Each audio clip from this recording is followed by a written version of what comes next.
Toydan gəldi, saat 12 olardı gecə. Oturdu balkonda, ikinci mərtəbədə, bir iskan çay içdi. Dedi, mənə yerimi düzəldin anam üçün. Dedi ki, yerimi düzəldin, yatım, dincəlim, istirahət edeyim. Düzəltdilər, yerin keçdi, uzandı. Bir neçə dəqiqə keçəndən sonra anamı çağırdı. Soruşdu ki, o qonşu otaqda, qonaq otağında dedi, səs gəlir, çalgı səsi. Nə səsdir öyle? Kimdir? Qonaqlarımız var belə.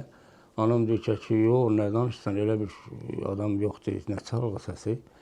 Dedi, yox, siz gedin, yaxşı baxın ora, qonaq otağında çalgı gedir. Anam çıxar çölə qardaşlarıma deyir ki, yəni, nəsə kişi halı elə bir dəyişilib, belə-belə sözlər deyir.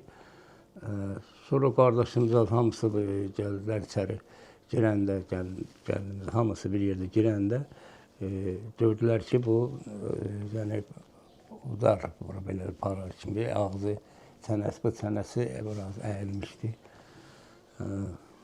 Elə həmin nə qədər elə həkim, professor mümkün olmadı, getdi əlimizdən.